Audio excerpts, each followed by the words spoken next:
Good morning.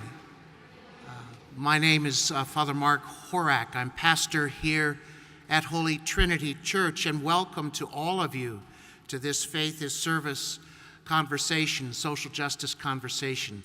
I welcome also our guests, and I'm sure that they will have good things to say to us so that we'll go home today better people, warmer-hearted people. I was hoping to have about 15 or 20 minutes so that I could talk, but I was told I have 2 minutes. So why don't we begin perhaps with a prayer in the manner of Ignatius, using our imaginations, not words, but imagination and feelings as we pray, and taking a cue from one of the meditations in the spiritual exercises. We might imagine ourselves with the perspective of God, looking down on the world, at God's creation, and what does God see that is a great disappointment to him? What does God see in the world that brings him to tears?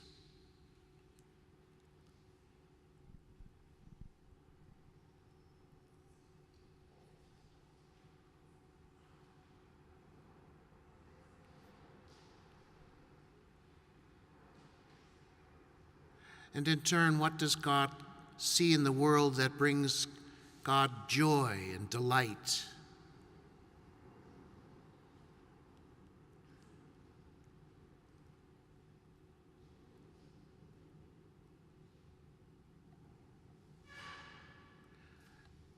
And surely one of the things that gives God delight is this gathering today of God's children, men and women committed to justice.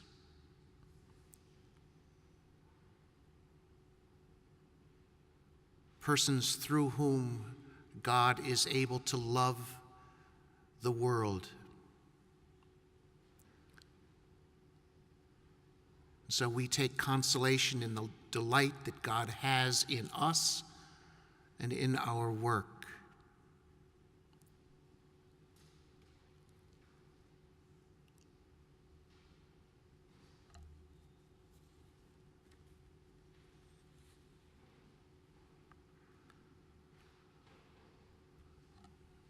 Amen. Amen. And I believe we're beginning the work of today with the song. We are called number 807 in the hymnal. 807. Please stand.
so hatred and blindness will be no more.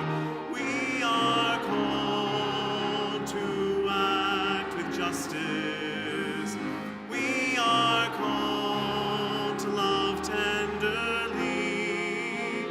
We are called to serve one another, to walk humbly with God.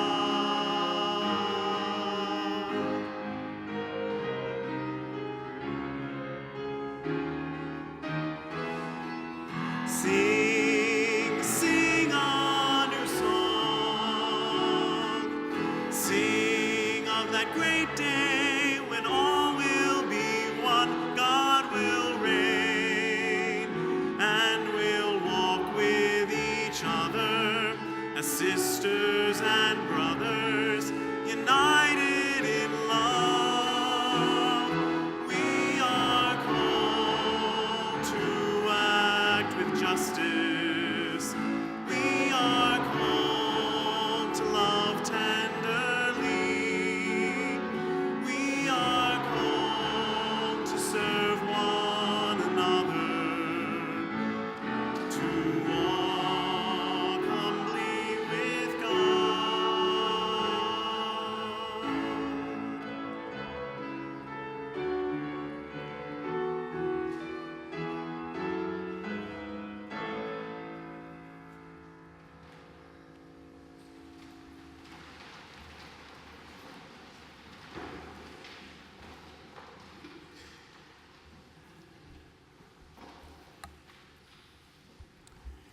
Good morning.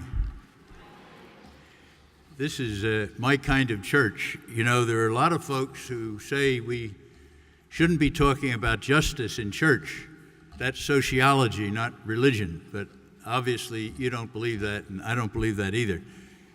When I hear that beautiful hymn, I get goosebumps because when I was at St. Joe's University in Philadelphia, they used to sing that song at graduation.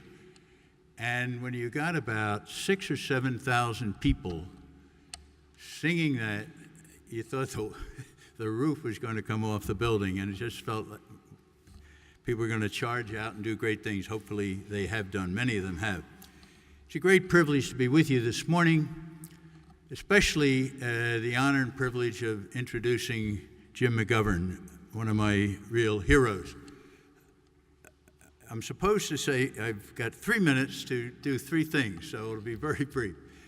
First of all, what we're trying to do today is to create an experience of how justice and faith really are intrinsically related to one another, and you will see that in the presentations that the great people we have, Jim and Diana Negroponte, Karen, and your very special lady, Jean. I'm reminded, you know, that hymn we just sang comes from Micah in the Old Testament. And what we're talking about in justice today goes back about 3,500 years. It takes us a while to get the message. And it wasn't until Vatican II where we talked about the church as being deeply involved in the risks and ambiguities of the human condition that we began to realize that the church is not up on a mountaintop issuing edicts, but deeply involved in what we're trying to do as human beings. And then we had the great insight coming from the Bishop's Synod in 1971 that action on behalf of justice is a constituent element of the gospel. They're not two separate things that we try to put together. They're intrinsically involved. And then we had Pedro Arrupe, the great general of the Jesuits, talking about our identity as being persons for others. And then in 1975, the Jesuits at their general congregation made the commitment to individual Jesuits and Jesuit institutions to live a faith that does justice. Now, at that time, a lot of people didn't really know what that meant. But we found out what it meant when in 1989, 6 priests, 6 Jesuits, and their 2 co-workers were brutally murdered in El Salvador. We had gotten the message 9 years before with the assassination of Archbishop Romero, then the assassination of the 4 American churchwomen. So again, it takes us time to really learn the lesson. By the time the Jesuits were killed, the Solidarity movement had really mobilized, and that's when we worked closely with Jim McGovern and his former boss, Joe Moakley, the 2 great heroes who literally risked their lives to find out what was going on in El Salvador. And so, as I mentioned before, Jim is an extraordinary expression of that link between faith and justice. Time and time again in El Salvador, he and Joe Moakley risked their lives to find out what was going on. And he has stayed close to the Salvadoran people for the last 25 years. The people down there love him because he has stayed with them. But he's also gotten involved in just about every important social issue of our time. Immigration, food for the hungry, any kind of human rights issue on the face of the globe. I, every once in a while, get a chance to see him on C-SPAN doing heroic work, trying to be a voice of reason on the Rules Committee. This guy is the conscience of Congress, and we're really privileged to have him with us this morning. Congressman Jim McGovern.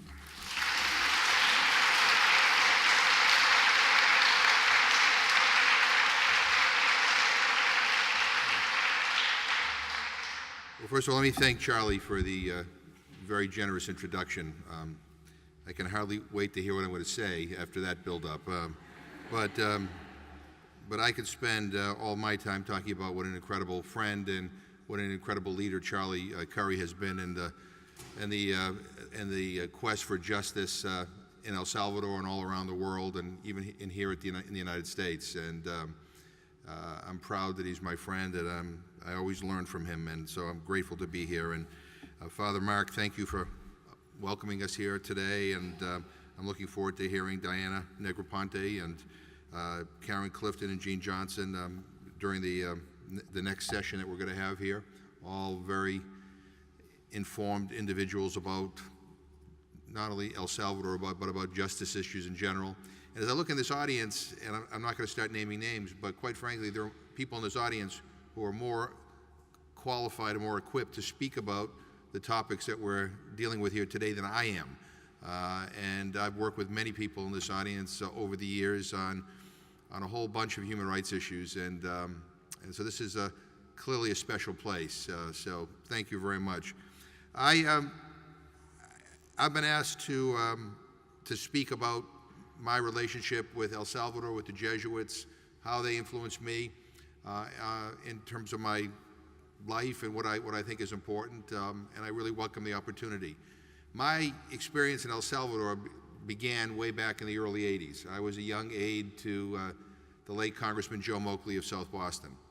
And Joe Moakley was kind of a bread and butter, nuts and bolts, Tip O'Neill type of politician. I mean, his focus was on his district, almost exclusively on his district. And he rarely ventured into the area of foreign policy. He used to joke that his idea of a foreign policy was driving from South Boston to East Boston for an Italian sandwich. But then something happened. Moakley used to pride himself in accessibility, and he used to do office hours all throughout his district. He'd do them in diners, he'd do them in, at VFW halls, and sometimes he'd do them in post offices. And he did an office hour in Jamaica Plain, which is right part of Boston, in the post office, and constituents came in to talk to him about everything that you can imagine. But a group of people came in to talk to him specifically about what was happening in El Salvador, and about the violence that was ensuing in El Salvador, and about the refugees that were coming to the United States from El Salvador. And they began a dialogue with him in which they brought the refugees to him so that he could hear firsthand from those who had fled the violence in El Salvador. And I can't tell you how profound that experience was for Joe Moakley. Because, we read the newspapers every day, we hear the statistics every day of all the things that are going on in the world that aren't so wonderful, that in fact are pretty tragic. But I think we're inundated with so much that we've lost our human ability to feel some of what we're being presented. But when somebody comes before you in person and tells you about their plight, about how military came in the front door and they ran out the back door, running for their lives, and the terrible journey that they took to get into the United States, and they were now afraid that they would be deported because they were here in an undocumented state. It changes things, and it touched Moakley's heart. And he not only met with one Salvadoran refugee, he met with hundreds, if not thousands, during his lifetime. Anytime somebody would come through Washington or somebody would be in Boston, he would sit down and he would meet with them because he wanted to learn firsthand from them what they were going through.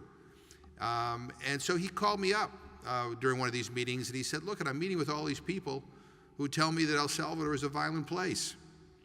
And he says, and our government is supporting that government, and we are providing military assistance, we are providing weapons, we are providing training to this military. I need to find out whether things are that bad. He says, so why don't you go down and check it out for me? And so I did. And spent a couple of weeks just kind of hooking up with different groups and trying to talk to people who I thought would be able to give me an accurate assessment of what was happening. Met with our embassy, met with the Jesuits at the UCA. That's how I first met Father Eucaria and Father Martin Barreau and Father Segundo Montes, 3 priests who became friends. And I wanted their assessment as to what was going on. And they were pretty honest with me. I remember I was supposed to meet Father Eucaria at a restaurant. And he called the hotel I was at and said, can we change the location of where we're going to meet, because I've gotten a number of threats and I'm not sure it is safe for you to be with me outside the campus. And so I got a firsthand sense of what the realities of El Salvador really was. And for those of you who visited El Salvador during the time of the war, you probably felt the way I did. When you arrived, you felt this incredible tension, and you were wondering whether you could even last and want to stay in this country beyond a day, because it just felt so tense. There were security guards, military people, military police everywhere you went, roadblocks. But then when it was time for you to leave, you didn't want to go, because you felt like you wanted to be with these people who were so courageous, who were standing up to corruption and to human rights violations of the worst possible kind.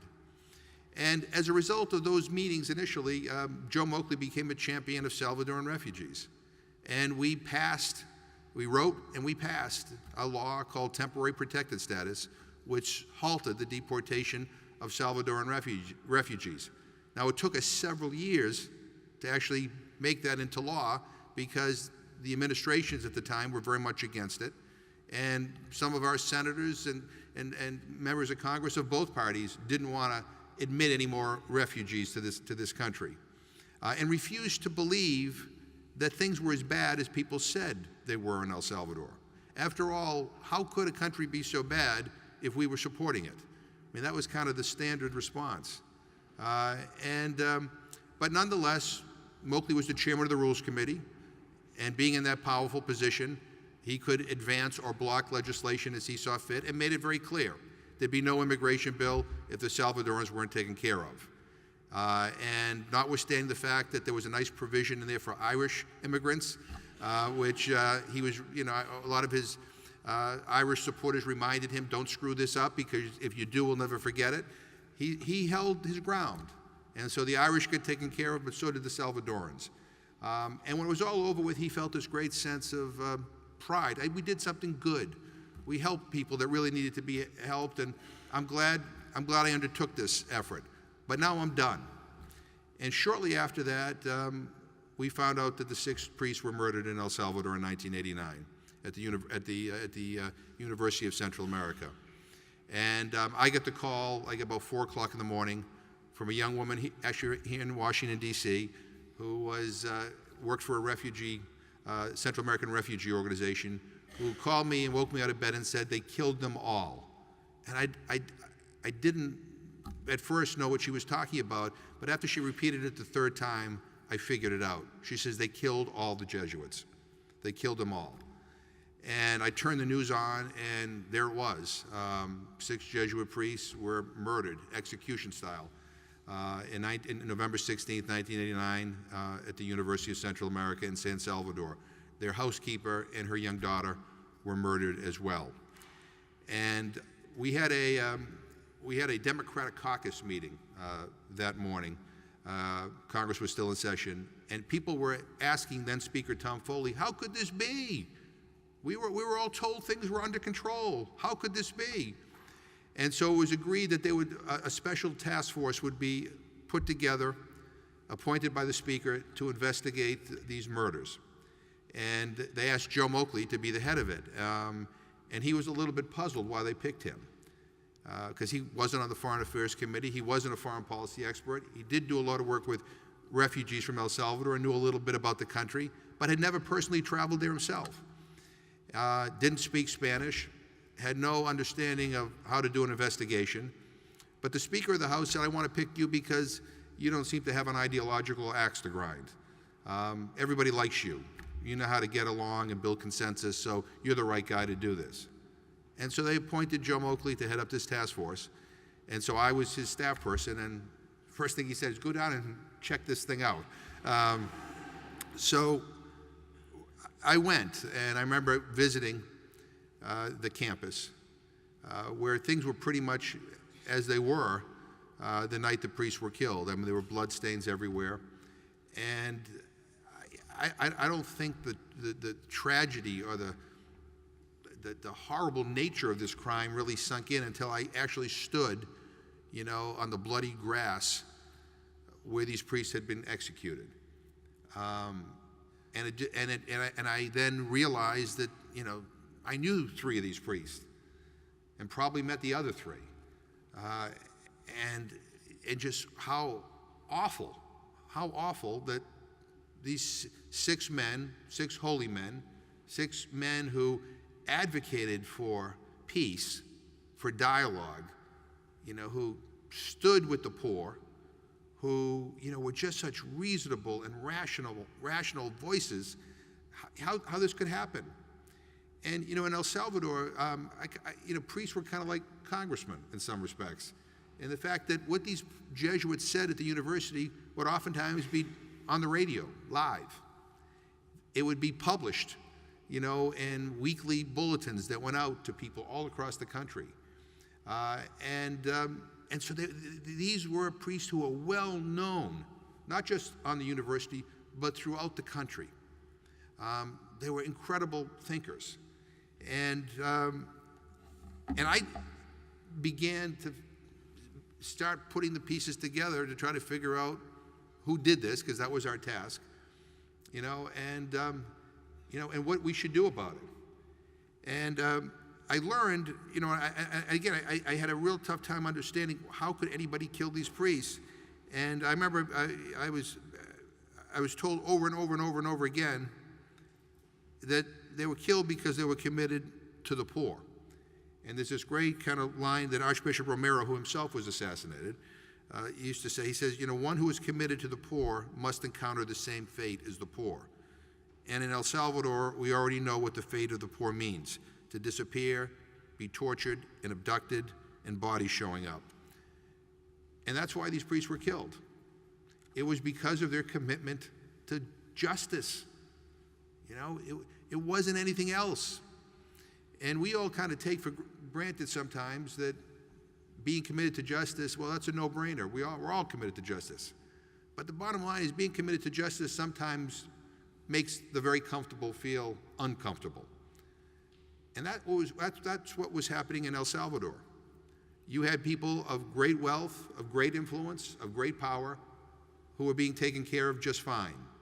But you had the vast majority who were not, who lived in absolute poverty, who were subjected to the most brutal treatment you can possibly imagine. Some of them joined the FMLN guerrilla movement. You know, I used to be puzzled why we had such a tough time in this country understanding why people would want to join a guerrilla movement in El Salvador. I don't think it was out of any lust for Marxist ideology, although I'm sure there were a couple of Marxists in the crowd, but most of it was because of this feeling of powerlessness, that I can't be treated this way anymore. I don't believe my kids should be disappeared. You know, young girls were being raped. Priests, nuns, teachers were being murdered on a regular basis. And there were people who said, I had enough. I had enough. Now, the Jesuits never advocated for anything but nonviolence. And so they had their detractors on the left and on the right. And when they were murdered, there were some in our government who wanted to say that they were probably murdered by guerrillas, FMLN guerrillas, because on the site of where they were murdered, there were some left-wing slogans painted on the walls, and there were, and the Jesuits had been critical of the FMLN in the past. But as we began to delve into this, we found out that these murders were more likely. In fact, we found out and proved that they were committed by members of the Salvadoran Armed Forces. Of the 26 triggermen who walked onto the campus and shot these priests, 21 of them were graduates of the School of the Americas in Fort Benning, Georgia. The weapons and the guns that were used were manufactured in the United States. And we had a real tough time and a battle in Congress and with our own government over how to deal with this. On one hand, we had a government in El Salvador that said they were anti-communist, and we were worried then about what was going on in Nicaragua and other parts of Central America, and we had some who thought that all this turmoil was exported from Moscow or Havana. But then there was the other question, which was inconvenient for our policymakers, was that, but they killed these priests. And not just these priests, you know, tens of thousands of innocent people. The lives of these priests weren't worth any more than the lives of a campesino in some far-off village. I mean, the difference here is that people knew who these men were. They were famous. They were well-regarded. And so when they were killed, it was front-page news all around the world. And so we went into this investigation knowing that the results might be uncomfortable for some of our policymakers, but we also went into it, and Moakley went into it saying, you know what, I was asked to find out the truth, and that's what I'm going to do. But for me, just having been there all that time, hanging out on that campus, meeting with these other Jesuits, reflecting on what I learned from these Jesuits, for me, it was personally a transforming experience. Because I'll be honest with you, I mean, I started to drift away from my faith because I didn't really see the point. My experience in El Salvador, and especially with these Jesuits, you know, it excited me once again about being Catholic. I liked what the teachings of the church were all about. You know, I was excited by what their example, which was that faith is not just ritual, it is action. And if there's no action, then it's not much of a faith. And so when somebody was disappeared, one of these priests would be on the telephone calling the security, finding out where this disappeared person might be. If somebody was hungry, they would be there delivering food. If somebody, you know, was mistreated by a police officer or a military person, they would be there demanding justice. And that's, to me, what, you know, a full life should be about. It just, for me, it was really wonderful to feel that. And in the face of this horrible crime that we were investigating, just to feel that, you know, I could be part of something that might be about something more than just me. And so I am grateful for the chance to have spent time in that country. I'm grateful for my opportunity to get to know these incredible priests, and so many others in El Salvador. I am in awe of the courage and the bravery of the people, that lived through that war, who live there now with all the violence that is going on. And I can't ever, it's so much a part of me that I can't forget it. And I tell my kids about it.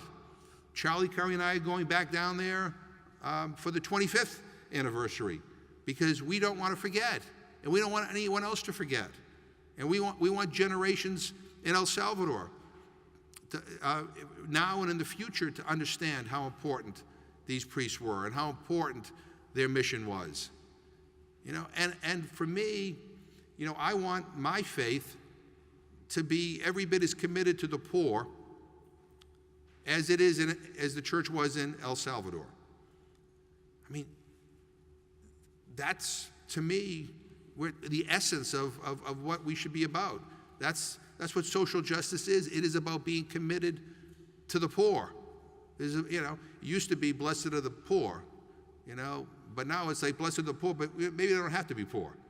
Maybe we could work together to help lift people out of poverty.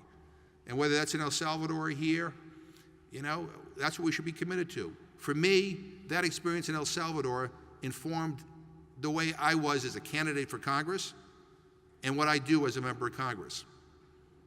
I co-chair a Human Rights Commission in Congress because I think human rights, is something that should be guaranteed for every single person on this planet. I co-chair the House Hunger Center. I spend an awful lot of time, working on bills and legislation to try to end hunger in the United States and around the world. It's not because I'm just a do-gooder, but it's because I feel we can actually solve this problem if we all put our minds to it, if we had the political will. Hunger is a political condition. We have the food, we have the money, we have the resources, we have everything but the political will to solve it. And you go into my office in Washington, you probably think I'm a priest. I have so many pictures of Jesuits and the Archbishop. I do because I get great inspiration from them. I get great inspiration from them. I feel like they have my back.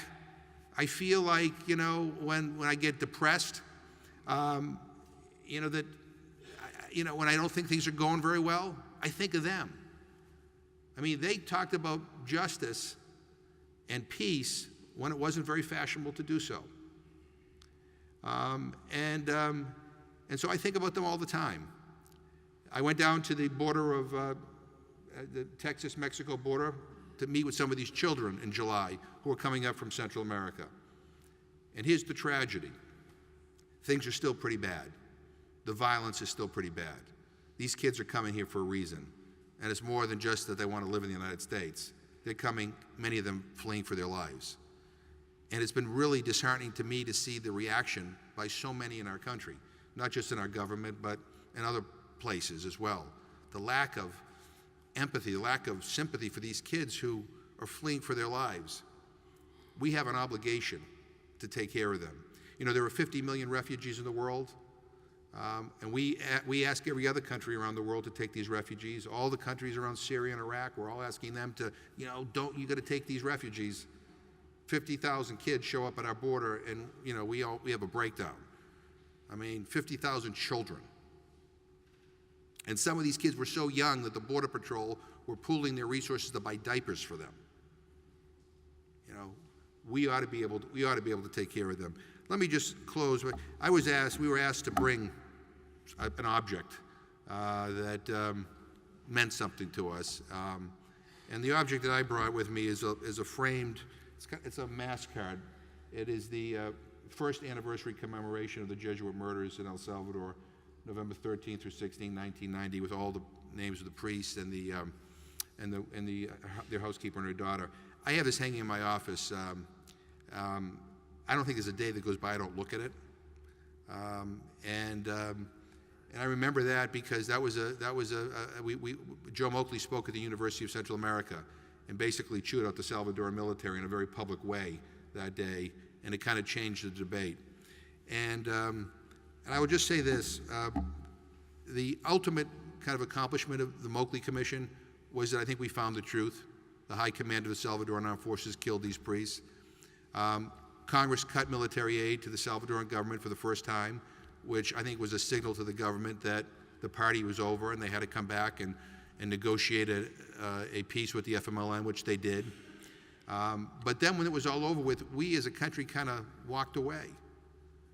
And so we didn't pay attention to issues like impunity and, and development, and how do we solve the problem of the rural poor, or how do we deal with the corruption that was going on there. And so a lot of those problems still exist. And I think we have a special obligation, given all the money that we spent down there, to throw a few bucks in to help the country rebuild. And I hope that we do that. And just one final note. In terms of advocacy, I will end as I began. Moakley got into this because people in person went to see him and told them their stories. Don't ever underestimate the power of your ability as a human being to be able to communicate a message. I get it, everybody's on email and Facebook and Twitter and Instagram and we fax and everything gets sent really quickly. If you can't do anything else, that's good. But you can move people. Some of you who have been to El Salvador, some of you who have talked to these refugees that are at the border right now, you can go and see your member of Congress, go see people at the White House, and tell them what you saw. And as a citizen of this country, and as somebody who cares deeply about your faith, you should demand that we do the right thing. And I think if we, people of faith, do that, I think we can not only change the realities in El Salvador and the realities in this country, but we can make this world a better place for everybody. Thank you.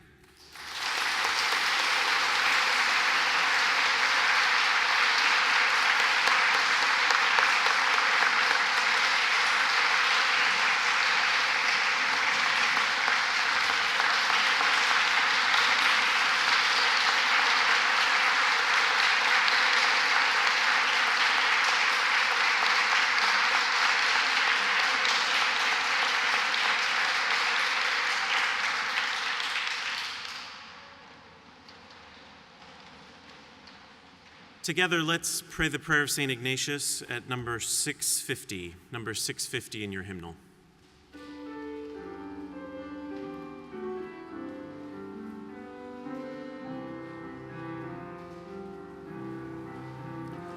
Take my heart, O Lord, take my hopes and dreams. Take my mind with all its plans and schemes. Give me nothing more than your love and grace. These alone, O God, are enough for me.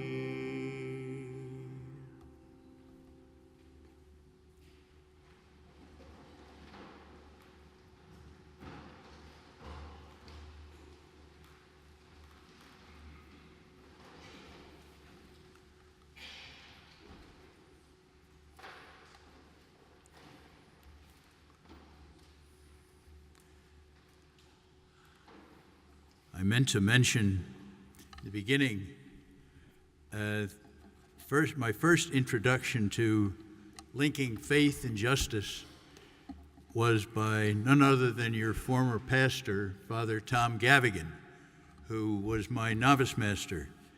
And I'm looking out here and I'm reminded when I see Tom Howarth that he was the one who organized the first panel we had here at Holy Trinity after the killing of the Jesuits. So I want to acknowledge both of them.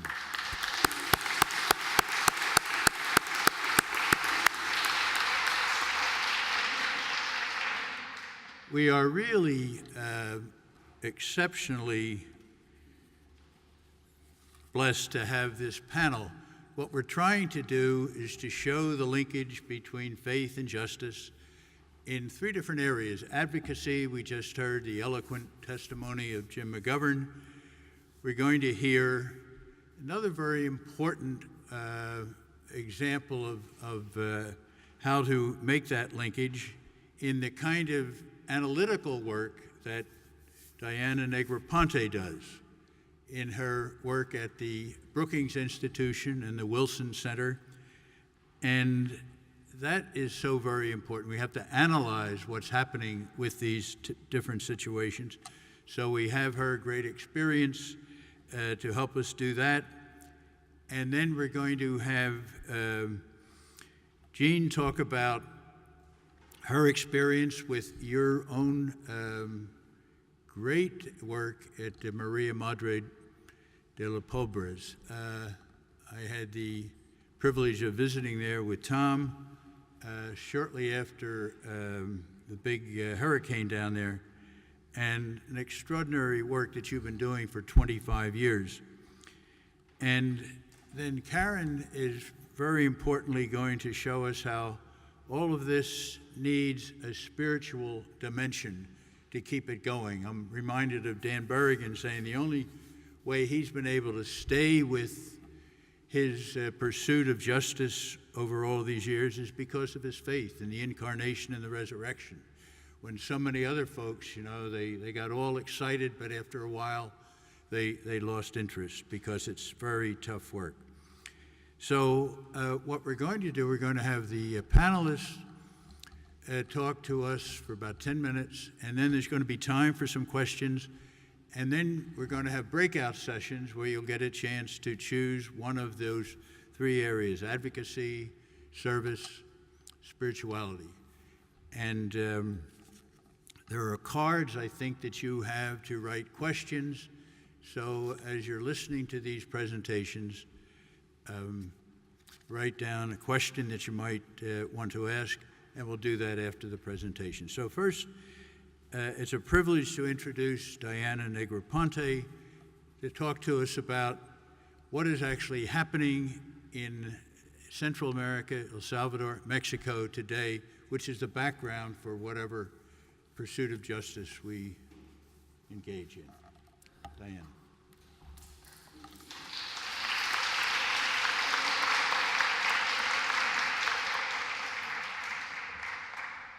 Good morning. Father Mark, thank you for letting us use the sanctuary today. It means there are 2 less weddings with the income that comes from that for Holy Trinity. And I'm not sure we are income of a different kind. We are income of justice and faith and the commitment of each of our lives, each one of us here. I also want to recognize Congressman McGovern, who, in addition to his sense of justice, was also very courageous, because as in leading this commission, he went up to villages dominated by the guerrillas in areas considered by the embassy security detail to be unsafe. And this man went up and led his delegation into those villages to speak directly with the FMLN leadership. And they remember those encounters. So, Congressman McGovern, for your courage, we also applaud you. The description that Jim McGovern gave of Salvador 25 years ago is a description that we could repeat today. And thus the deep concern when we see these kids, 1/3 of whom are under 14 years of age, and that is Customs and Border Patrol numbers, not mine. The violence from that civil war has morphed into a new kind of violence. It is the violence of gangs, armed, and self-identified through tattoos which move from their forehead as far in their body as they wish to go. Every assassination is undertaken with pride, and the tattoo of a teardrop is marked into their face. Young men and young women who grew up in the years after that Civil War violence but who have retained that culture of violence and their need to identify themselves in a way which is so contrary to the faith of that country, the Catholic faith of the country, the faith of those Jesuits and Cardinal Romero, soon to be beatified, is rejected in an extraordinary way by these gangs, who now prey on families and children. So I want to share with you the story of Heidi Cabrera, this time not Salvador, but Honduras, which is also suffering a similar kind of violence. Heidi Cabrera left the checkout counter where she worked in a supermarket in Tegucigalpa and walked home. She had 3 children. On her way home, she was told that her boyfriend, who worked in a construction company, had been murdered with 40 bullets to his body. Coming home, scared, deeply terrified, her son tells her that he's being asked to join one of those gangs, the MS-13, Mara Salvatrucha 13. She tells him, "You can't join." She knows what happened to her boyfriend. He said, "Mama, but they beat me." Not only they beat him, they also kill his friends who refuse to join the gang. She then listens to her daughter, who is coming up to 12 years old. And she says, "Mama, one of the senior members of the gang likes me." "No," says the mother, "you can't go there. You know what like means. Not only rape from that individual, but rape from all the others in the leadership of the gang, and that starts when the girl is 12 years old. Only her youngest, too small to be affected by the gang, is protected. So the mother, with the boyfriend dead from 40 bullets, the son threatened if he doesn't join the gang, and the daughter threatened because she's liked, picks up and leaves for the United States. Leaves because she is so frightened of the consequences of living in these countries. So what we have is a mixture of poverty, of lack of opportunity, lack of the capacity to carry out the training to be an engineer if you've trained to be an engineer, a teacher, a doctor, a nurse, an accountant. And these lack of opportunities and endemic poverty is now combined with violence, a violent society. Violence which has left these gangs to maraud on people. Gangs which don't necessarily trade in drugs, because those are held by the strongest gangs, cartels. But gangs which make money off extortion and kidnapping from men and women in the local community. But there's another kind of violence taking place. And it's a violence as a result of poverty, and it is the abuse within the family. And when fathers beat their children, when mothers scream and hurl insults at their children, when grandmothers incapable any longer of looking after their children because the parent is up in the United States, children terrified join this flow up to the United States. So here in this area today, we have 3,200 unaccompanied children in Virginia and 3,100 children, unaccompanied children in Maryland. If we as a society cannot understand what drove them north, if we as a community cannot participate in helping them, then we are guilty also. Omission, in my mind, is nearly as guilty as those who carried out the violence which drove them here. So what can we do?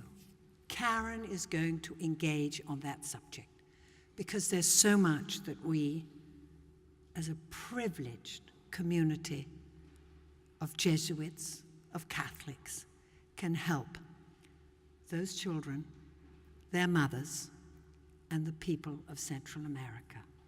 And for those seeking more information, the United Nations High Commission for Refugees came out with a wonderful report earlier this summer called Children on the Run. And you can find it at www.unhcr.washington. And there is this remarkable report with the details, some of which I shared this morning. Thank you.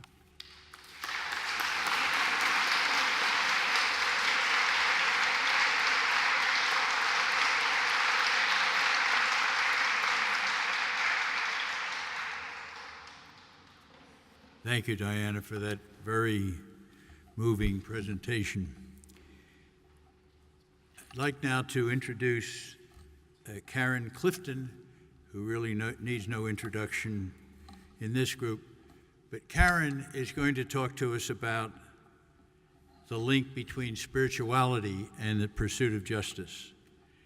And she does that from long-standing experience as a spiritual director, as being one committed to the whole issue of capital punishment. She, a number of years ago, worked with Helen Prejean, whom you certainly know, and you're extraordinarily fortunate here at Holy Trinity to have someone like Karen demonstrating what spirituality really means in our contemporary life. Karen.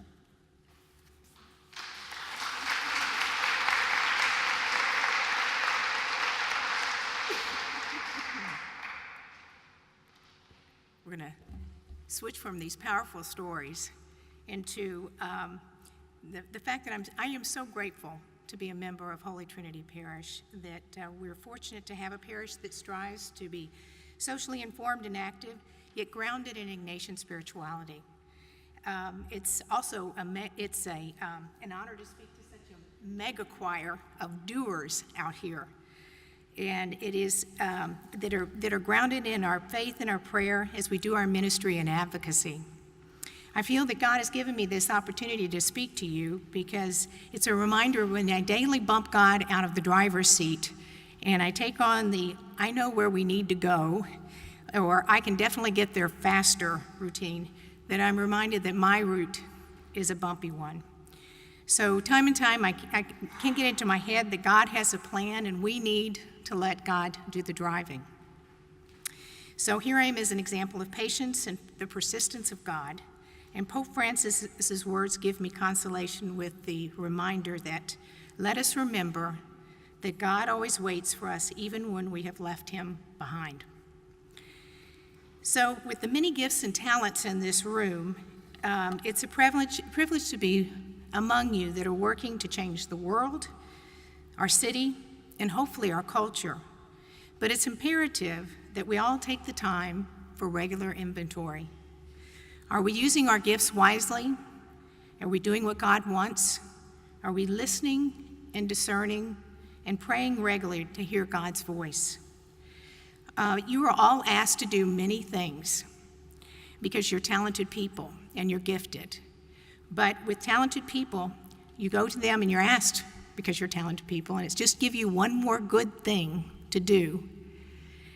And then, and you say, sure, how can I fit it in my schedule? But that's the problem. Something has to give. Is it the prayer? Is it the rest? What gives? So I know that this is a kickoff of the social justice and ministry advocacy, but the passion is in this room. But I want to remind myself and you that the church calls us to be a prayerful people, a people who are grounded in God through prayer and discernment. We have a community that is both active in Ignatian spirituality and active in addressing the social issues. We just have to keep reminding ourselves to be both. A prayer calls us to action, and action calls us to prayer. We have to keep the balance. The hallmark of Ignatian spirituality is finding God in all things. Just as prayer informs our actions and attitudes, so do our encounters with other human beings. It's in fact and through our encounters with others that each of our various ministries that we see God in all things, and we feel him within us. There are all kinds of ministries and advocacy represented in this room. Our parish has been given a gift of presence and action in the area of homelessness in this city. Parishioners have spent time fighting for housing, providing meals year-round, preparing sandwiches daily, and providing shelter in the winter for those on the streets of our community. The parishioners have also participated in retreats for those who have experienced homelessness and addiction. This is a good example of modeling Jesus in the Gospels. He first met their physical needs and then addressed their spiritual needs. An IRB study showed that those who have participated in the retreats have a higher percentage of remaining housed, have a decreased sense of loneliness, and develop community, which helps provide a safety net for the future. The personal gift of presence and unconditional love is necessary when we do all of this justice work. Unconditional love is something that is easy to give to family and friends. Sometimes it's easier to give to non-family and friends, but it's very difficult, and sometimes it's very difficult to give to somebody that is dirty, angry, and cursing at you. Yet, in giving unconditional love, it's so transformative. If you look at all the root of our social justice issues, you find poverty, racism, prejudice, or hate in this country and abroad. We are a broken people. Many people experience violence instead of love at the beginning of their lives and live their whole lives never having experienced unconditional love. It's hard to sit in a circle of women who are sharing their experiences and their stories and realize that almost all of them have been sexually violated by the time they were 5 or 6 years old. But in that same circle, through the power of prayer and listening to the scriptures, you also see these same women come to understand that they are loved and they have dignity, something they've never felt before. This feeling of dignity empowers them to come to an understanding that is what is happening in their own families is wrong. And they have the power to speak out. Unconditional love is so transformative that one of the Holy Trinity volunteers who helped transport the women down to the Loyola Retreat Center, when she came to pick them up, and she was standing around, and she was looking around, she finally asked me, "Where are the women that I brought down?" And I said, "They're right here." And she says, "No way, they don't look the same." And experiencing love changes our countenance, and it gives us a posture of openness. Those of you who have had the privilege to encounter the homeless, the incarcerated, migrants, refugees, or anyone who admits or presents their brokenness are blessed to be part of their journey. It is through this encounter God speaks to us. We physically see God in action. He still is multiplying the loaves and the fishes. You see it when you work in the food lines, when you're distributing the toys and the gift baskets. We have a lot to learn from those who have truly been dependent on God. Years ago, I was with a woman who was living in the dump in Juarez, Mexico. And we were at a prayer gathering, and the scripture reading was from Philippians 1:29. "For you have been granted, for the sake of Christ, not only to believe in him, but also to suffer for him." This woman had been beaten the night before. Her face was swollen and bruised, and all I could do is look at her and question in my head, why this reading of all times? And as if she was reading my mind, she turned to me and she looked at me in horror and said, "If I did not have suffering in my life, I might forget God. I might forget to be dependent on him every day." Such wisdom. Why do I ever consider even bumping God out of the driver's seat? To change the culture of this country, which in turn changes the laws in this country, we need to be really listening to the scriptures. We need to be the hands and feet of God by addressing the needs of the vulnerable, working to change the laws, the ordinances, influencing the budgets which affect them. But we also need to be simultaneously and constantly listening to God and experiencing Him and others so we can be His presence. If we take the time to be centered and allow Him to keep our cup full, we have more to give, and it's balanced, grounded giving, and not reactive and sometimes angry giving. Justice work is not a debate. It's about witnessing, not winning. It is working from the heart and the head. In working on advocacy on issues such as immigration, rights for the homeless, the marginalized, incarcerated, or any of the life issues such as the death penalty, your statistics and facts can be challenged with counter statistics and facts. But if we work on the moral messaging and give the moral example of faith and belief in action, we call people to a higher ground. That's what the gospel message calls us to do, and that's what we're called to do here at Holy Trinity. Through your encounters with others, you have stories. Stories are powerful ways not only to speak to people's minds, to speak to their hearts. When their hearts are engaged, their minds are open to consider the facts. Through your ministry and advocacy, you experience encounters. These are the facts that speak to us and remind us of the actions our prayers call us to. We are all able and available to do different things at different stages in our life, but we are called to do different parts and pieces at different times. There's no shortage of work to be done, but it all needs to be done in balance. When speaking to a group of catechists, Pope Francis said, "The heart of a catechist always beats in a systolic and diastolic movement, union with Christ, encounter with others. If one of these movements is missing, the heart no longer beats. It can no longer live." This can be said of the social justice ministers and advocates, prayer and action.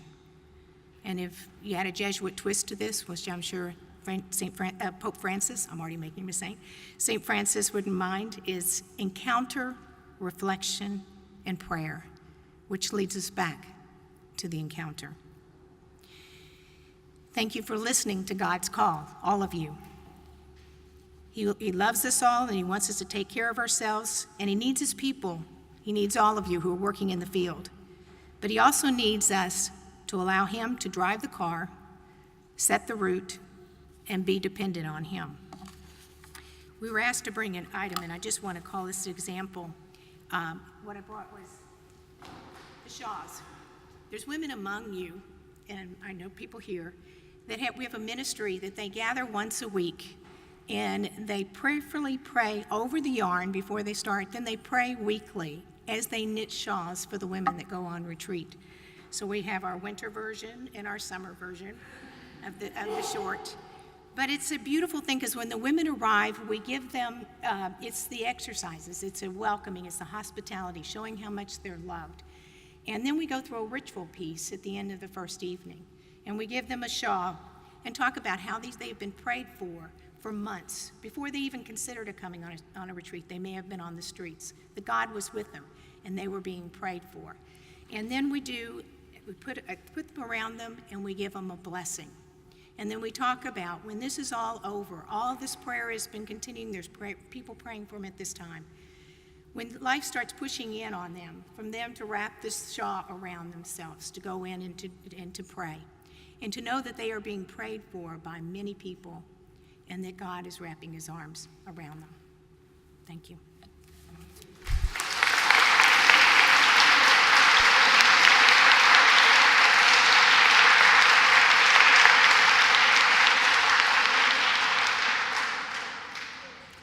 A number of years ago, when I was talking to Father Jim Connor, one of your former pastors, he said, "You have to meet Gene Johnson."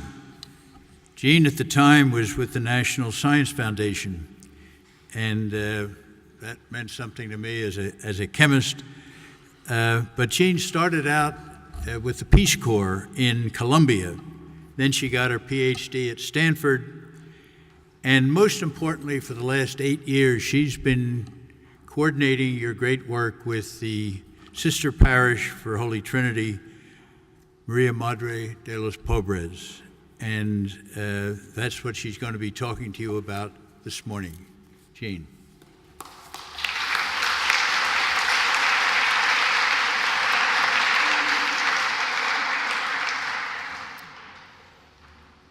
In 2007, Padre Daniel, then pastor of Maria Madre de los Pobres, came here and spoke to us in McKenna Hall about visiting our sister parish in El Salvador. And I said, Father, wouldn't it be better if I just wrote you a check for $1,000 for your social ministries? Wouldn't that be the better way? And he said, no. The people in Maria Madre have a lot of problems. When they see a delegation come down, they see the face of God. They know they're not alone. And they feel the community around them in Maria Madre, and then they know that there are parishes from far away that care about them. Well, that convinced me. I've been going ever since. What have Trinity parishioners learned over the 25 years of visits to Maria Madre? I'll briefly mention 3 things.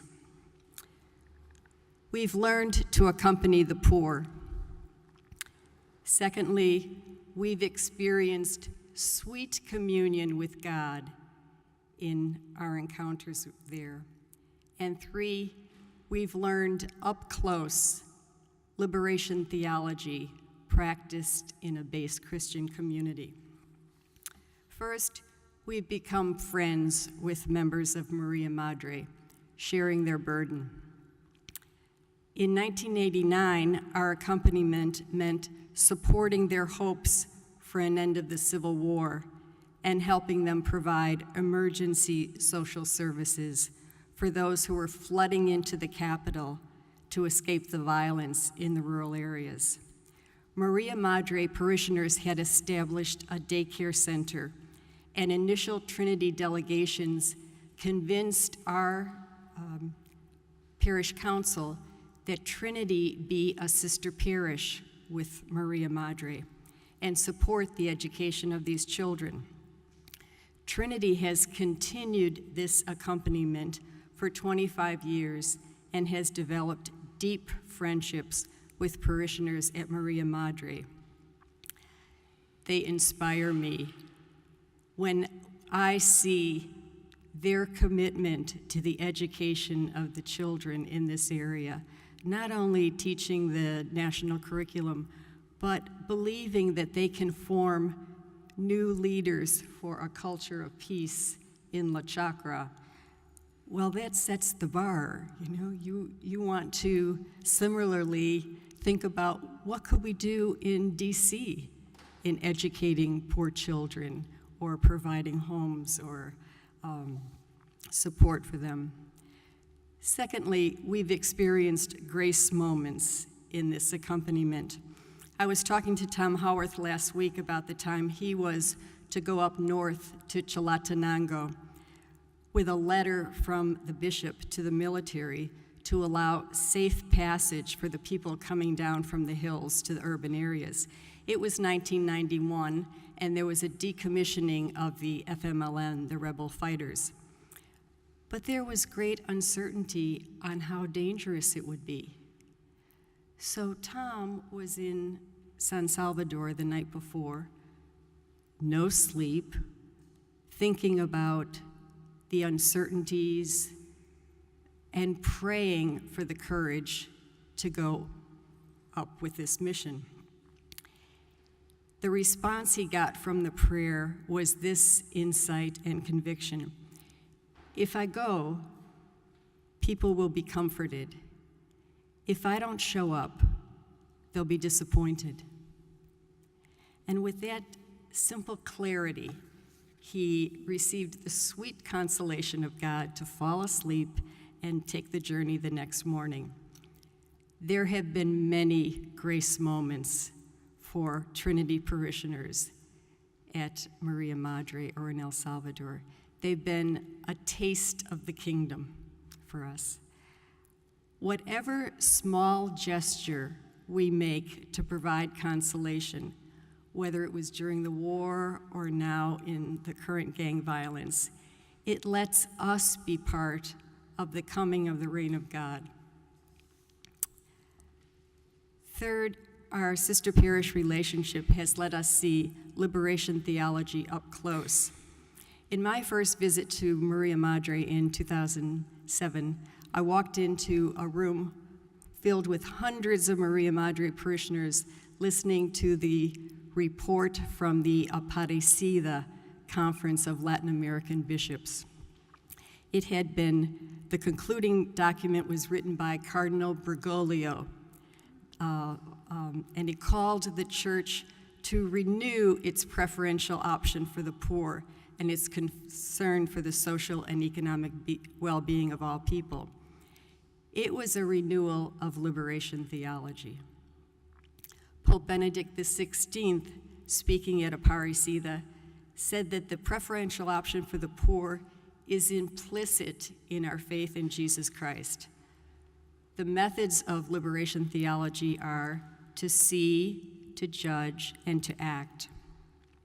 We've witnessed Maria Madre take a cold, hard look at the reality of violence in their neighborhood and the resources available to them if they could only unite with all the evangelical churches, the schools, and the community associations. They've met for the past year discerning the wide range of programs needed in the short, medium, and long term to end the violence. We witnessed the beginning of their actions in the Peace March they organized in the community on the last day of our delegation this July, where they publicly announced their violence prevention project. So we've learned a lot from Maria Madre. Our friends there have become our role models and our source of strength. We've learned that accompanying Maria Madre in their search for justice and peace is thrilling and, in the long run, deeply satisfying. Finally, we've seen how liberation theology enables a poor community to become agents of change, facing the incredible difficulties with the conviction that God calls them to a fuller, freer life. I was asked to bring something that would identify visually our ministry, and I have this basket of very colorful flowers on the altar. It is made by the children that are sponsored by Holy Trinity parishioners. They took recycled plastic bottles, shaped them, formed them, colored them, and wrote the name of their godmother or godfather on the flower and assembled them in a basket. It was brought forth in their offertory procession for the 25th anniversary celebration we had in July. And we've kept it together because we're going to use it also for our celebration on November 16th here, the 25th anniversary of our sister parish celebrated here. And then we will distribute it to the sponsors.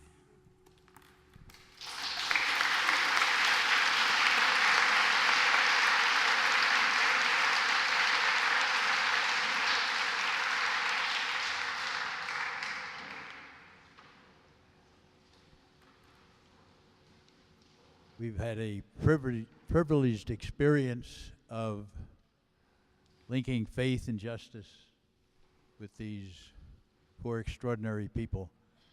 And now we're going to move quickly to some questions. Do I have any more? Okay.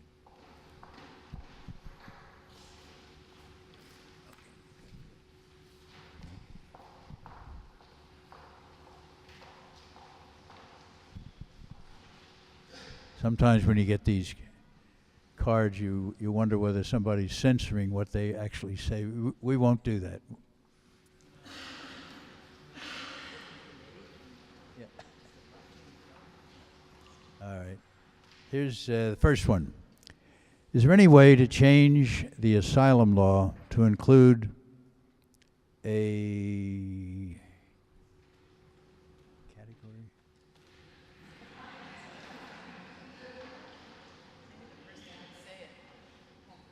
No, what's the key part? Oh, is it? Sixth category, threatened by gangs. Special groups targeted are youth, bus and taxi drivers, and women vendors. You want me to answer that? Yes, sure, sure.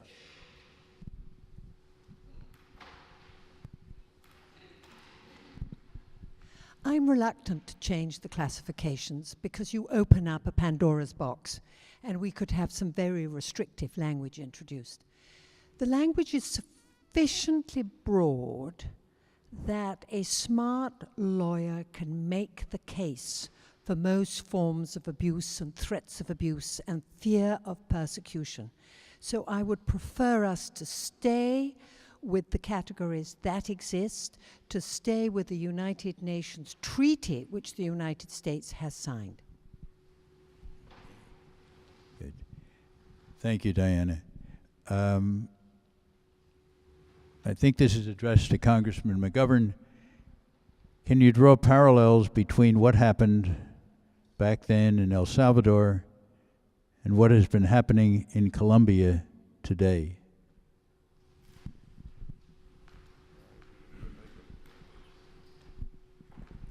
Well, I always tell people no two countries are exactly alike, and we ought to analyze each country individually. But there are some parallels, and I think the parallels, unfortunately, are how U.S. policy is implemented in both of those countries. In El Salvador, I thought that human rights took a back seat, and that our major interest was in having a government that we basically could control, and that would say what we wanted them to say, and that was sufficiently anti-communist enough.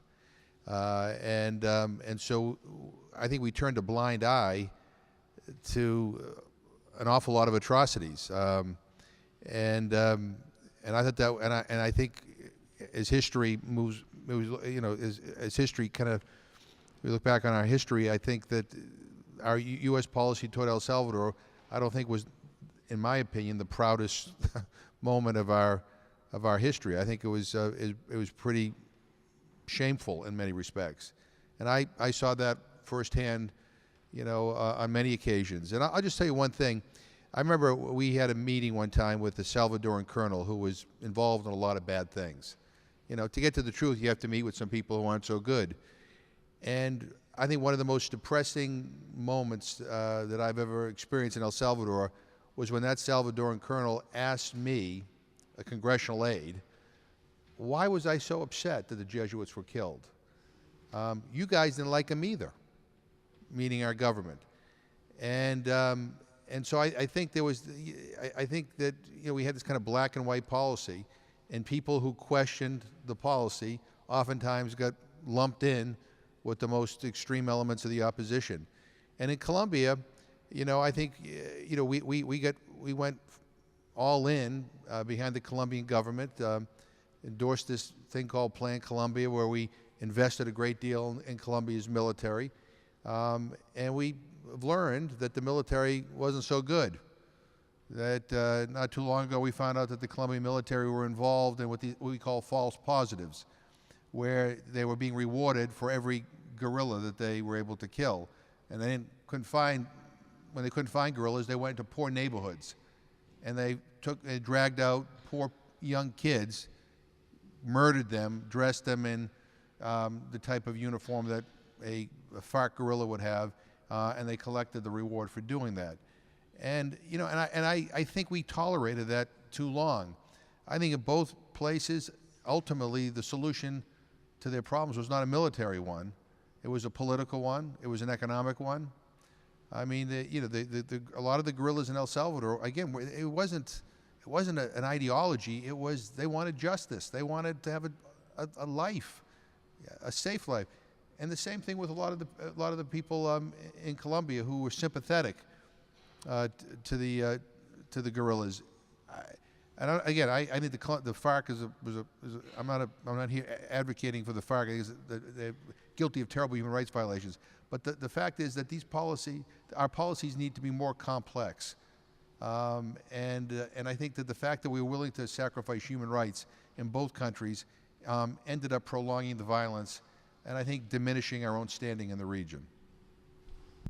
Thank you, Jim. Let me ask, try to get Karen or Jean involved with this one. It may be a tricky question. How do we reach the Catholic hierarchy in these countries to enlist them in bringing about social and economic justice? Where does our hierarchy fit into making this change a reality? I think we're helped by Pope Francis, but what would you say?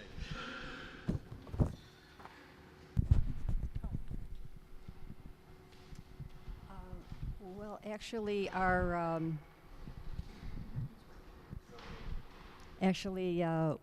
we did see a role for advocacy in our Maria Madre committee. We sent a letter to the papal nuncio here in Washington asking that he request Pope Francis to counsel the church in San Salvador to be a strong defender of human rights and to be a strong witness for human rights after they had closed the Human Rights Office. You know, I'm going to put in a plea right now for the laity. You know, we talk about the church hierarchy, but it's is some of you present here in this building know, it's a small office. It's certain people. We are the numbers. So it's through educating others about the issues and bringing it forward is what that makes the issues rise within the church. And we have to be the voice. We need to take the responsibility and not put it off on the hierarchy of the church. Thank you, Karen and Jean. Let me ask this last question, and then we'll break into the breakout sessions. Seems that the focus on kids fleeing poverty and violence in Central America raises the question, why is there so much poverty and violence, and how does that relate to our own U.S. policies, including free trade policies and militarizing the region? Looks like that's directed at you, Jim. Well, I didn't mean to comment on the church hierarchy thing because I'm probably not the one to do it. But let me just say one thing. If you read about Archbishop Oscar Romero's kind of transformation, you know, what made a difference were his parishioners, were people in the community who went up and forced him to see firsthand the poverty and the violence. And so even within the church hierarchy, just like our own governmental hierarchy, sometimes people don't know, and it needs to be brought to their attention. In terms of kind of our responsibility in a lot of the turmoil, and Diana may have something to add to this too. Look, I do think we have a responsibility. I mean, we played major roles in these wars. We supported militaries that were terrible, that had lousy human rights records. You know, we turned a blind eye to terrible atrocities because they were done by our allies. And a lot of the development aid that we did during the war was very politically motivated.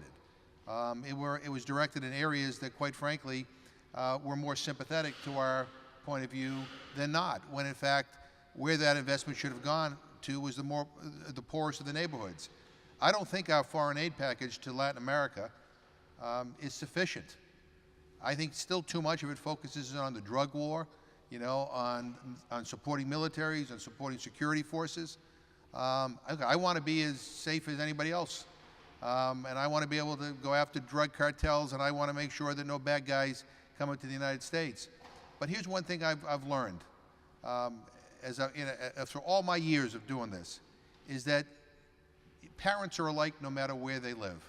Whether in Washington, D.C., Massachusetts, San Salvador, or Bogota, or you name it, parents want the same things for their kids. They want their kids to be secure. They want their kids to be fed, to have a good opportunity for a decent life. And I don't care where you are in the world. And when the United States policy addresses some of those things, when we support school feeding programs to help kids get fed and get an education, when we help support local-based development, not something that we thought about here in Washington, but what actually works there, I think that's not only good for that country and helps address some of the problems that we're faced with now, but it's good for our own national security. I'll end with this one story. I'm really proud of the fact I introduced and we passed a bill called the George McGovern, Robert Dole International Food for Education Program. Real, how bipartisan, that's really good. And basically, what it is an international school feeding program. And it provides assistance, cash or food, to local NGOs that will help establish a self-sustaining school feeding program with an emphasis on getting more girls in school. And I visited one of those school feeding programs, McGovern-Dole school feeding programs, in a place called Soacha, outside of Bogota, in a displaced persons community. And in this really terribly poverty-stricken area, I mean, it was some of the worst poverty I think I've ever seen. There was this kind of big tent with hundreds and hundreds of kids under the tent, being fed and being taught how to read and write and add and subtract. And this young mother came over to me and to the U.S. ambassador and said, I want you to know something. In this neighborhood, every day one of the armed actors comes through. Some days it's the FARC guerrillas. Other days it's the paramilitaries, or sometimes the military. And they approach me, who's the mother of an 11-year-old son, and they asked me to give my son over to them. He was 11 years old.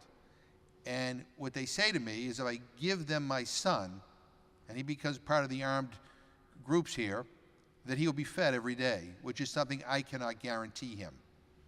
And she says, I've thought about it. I've thought about whether it'd be better to have him go kill somebody with a gun and join one of these groups than it is for him to stay with me. And she says, but now I don't have to make that choice anymore, because thanks to the people of the United States, my son is being fed every day, and he's learning how to become literate and how to add and subtract, and you know what? And he'll get out of this slum. And I'll forever be grateful to you for that. And I turned to the ambassador at the time, it was Ann Patterson, a great ambassador. I said, cable that to the State Department. This is what they need to hear. Because, I have this kind of radical notion that if people like you, they won't want to blow you up. So just send that to them. She did, and they cut the program by $100 million. And we had to get someone else to kind of pick up that Columbia program. But the point of the matter is, we can be a force for so much more that is good if we kind of reoriented our priorities. And I kind of think that we need to be more imaginative in how we can help some of these countries become more secure. I mean, if the situation in El Salvador today were not plagued by gangs, where people could actually earn a decent living and put food on their table, and there wasn't so much corruption, you wouldn't have these children at the border. You just wouldn't. And so the long-term solution here is we need to get serious about a policy that actually supports the people of these countries and helps them, gives them an opportunity at a better life.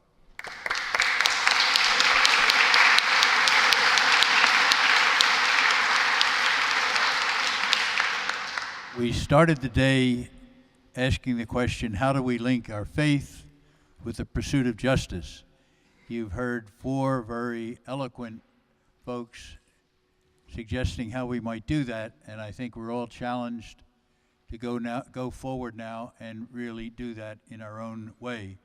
We have 3 breakout sessions, one on advocacy in McKenna A and B, one on direct service in Neal, and one on spirituality in McKenna C. So I hope as many of you as possible. Oh, the Fabo room, sorry. And I hope you'll be able to enjoy them. But I'd ask you to give another round of applause to our 4 extraordinary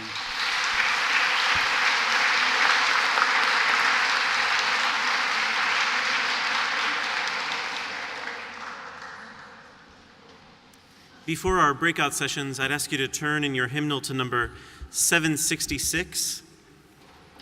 Number 766. For those of you who are going to breakout sessions, 3 that Father Curry mentioned are in the parish center. The parish center can be reached by going out of the church to my right, going up the ramp and through the glass doors and down the stairwell.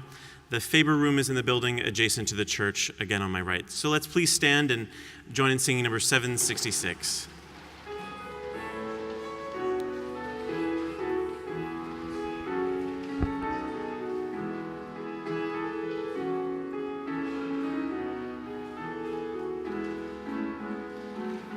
Awake from your slumber,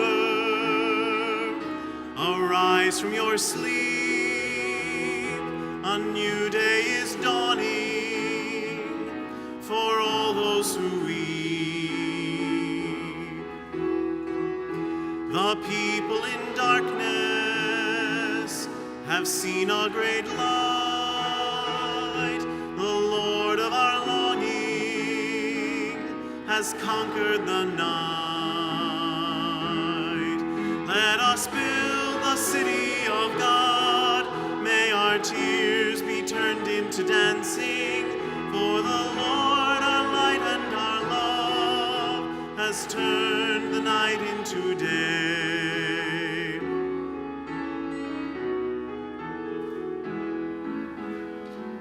We are sons of the morning. We are daughters of day. The one who has loved us has brightened our way.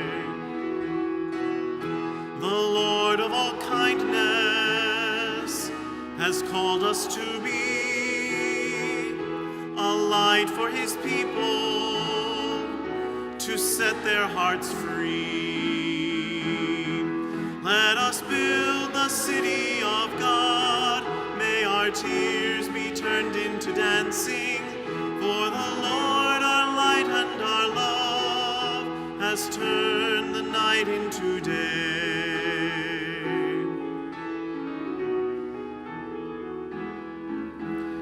God is light. In him there is no darkness. Let us walk in his light, his children one and all. Oh, comfort my people, make gentle your words, proclaim to my city the day of her birth. Let us build the city of God. May our tears be turned into dancing. For the Lord, our light and our love, has turned the night into day.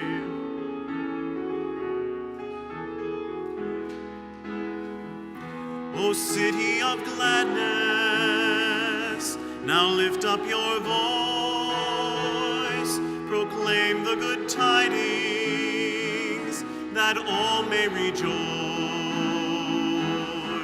Let us build the city of God.